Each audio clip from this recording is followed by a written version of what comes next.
Hello everyone, AmyR here with Prairie Paper and Ink, and I pulled out the Lawn Fawn Trick or Treat stamp set and coordinating die set that I got in a haul video a couple months ago, whenever it was. And I did my old kind of standby trick of lining up the stands with the dies because this little die set, none of the dies were nested, so there was no point cutting them apart.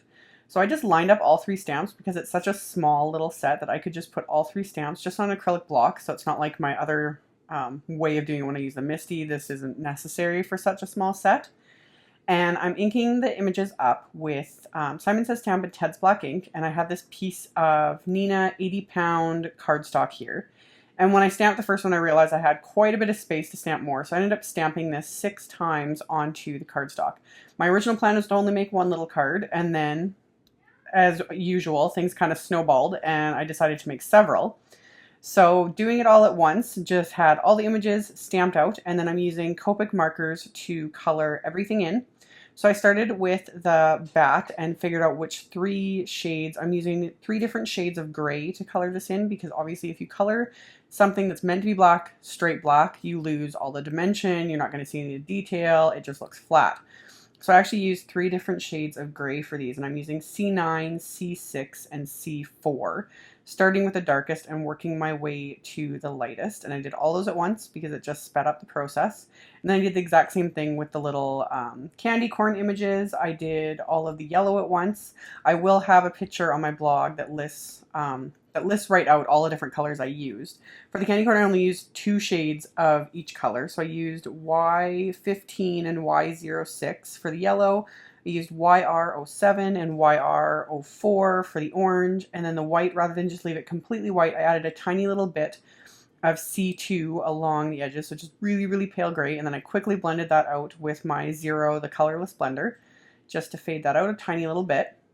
So then once I'm done all my coloring, which did not take very long at all because these are just cute and simple and easy, I'm taping the die set into place with some micropore tape. You use some Post-it tape or whatever works, and running that through my machine, so I'm able to cut all 3 at once. So this again went really quickly. I just kept relining up the dies over the next set of images, running it back through the machine. So I did that multiple times until I had all of these little characters die cut.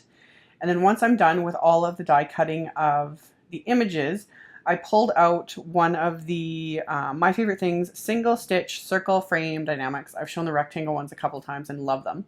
And for these, I wanted to use the circle ones. So I die cut 3 circles from heavier weight white cardstock. This time I'm using the Neenah 110-pound, which is thicker and sturdier. So I die cut 3 circles with that die. It's one of the smaller in the set. And then before I put away my die cut machine, I grab a piece of, or a sheet of transparency. And I'm going to use a circle die for this. It's just easier, rather than trying to trim it out with scissors, just to cut it with a circle die, since I'm going to make a circle shaker card. So I cut out 3 pieces of that and then just ran that through my machine with a circle die that's just slightly smaller than the frame I cut.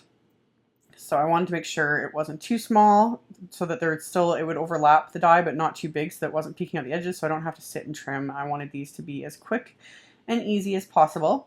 So I die cut those 3 transparency circles, and then I can put my big shot away.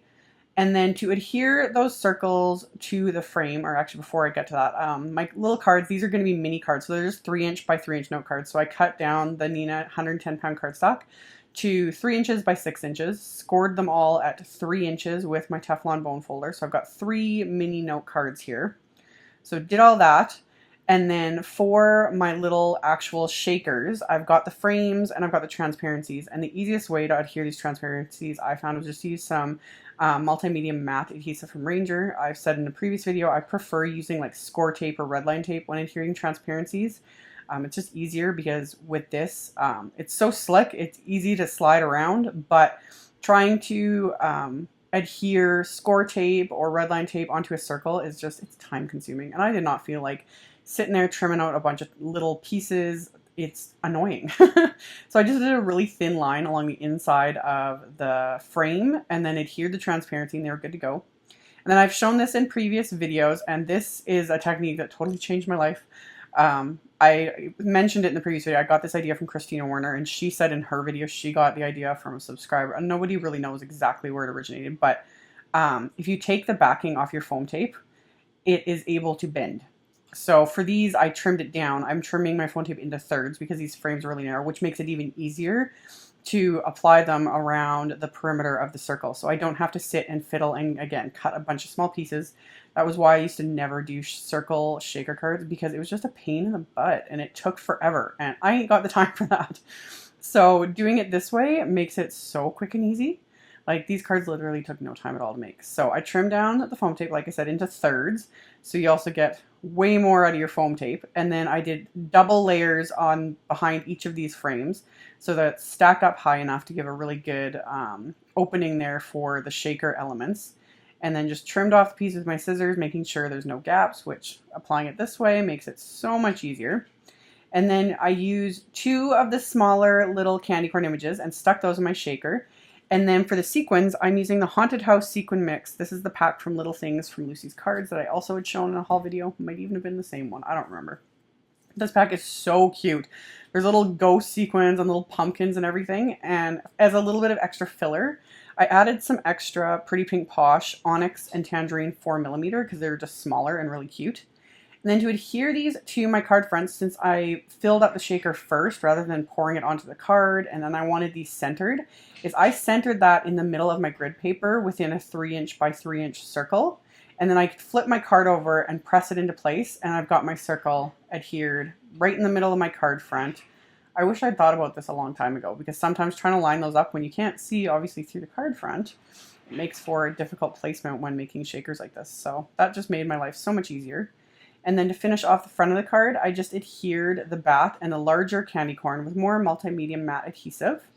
So I've got my little shaker, my 2 little characters, and then for the inside, I use the big Trick or Treat sentiment that comes with this little stamp set. So I inked that up with the Intense Black ink, stamped that onto the inside of the card, and then I adhered the second bat and the second large candy corn. Since I'd stamped this 6 times, I had 6 bats, 6 large candy corns, and 6 small candy corns, so enough to make 3 cards to decorate the outside and the inside. So did all of this, and then I did that 3 times all together, and I still have, you can see, like, these little bags. People have comments, they're like, oh, you don't really get very much. You actually get a lot in these little bags of sequins. Like, I made these 3" shaker cards, and I put a fair bit in them, and I still have tons of mix left over for more cards. So I love her sequin mixes. I think they're so much fun, and I'm probably going to order a bunch more because more have been released. But anyway, I was going to leave the cards at this, but then I couldn't help myself. I was like, ooh, I want to add just a little something more. So I used my Spectrum Noir clear sparkle overlay pen and coated the large candy corn and the bat on the outside of the card just to give them some fun little shimmer, which I just absolutely love. I've been using this obviously a lot lately in videos, which it's just too fun. So quickly coated all those images with the clear shimmery sparkle, and then I'm going to turn my flashlight on my phone here so you guys can actually see the glitter. How fun is that? So these were just such fun little cards to make, and they're going to be perfect to like tuck into my kids' lunches with, you know, a couple little Halloween treats, obviously, when it gets closer to the day. So they're just great little lunch notes, and with the fun shaker element, the kids have already seen them and they love them. So as always, I will have links below the video to my blog post, links to all the supplies used, as well as a couple links at the end to a couple other videos in this series. Thank you all so much for watching, and I'll see you guys very soon in the next video. Bye!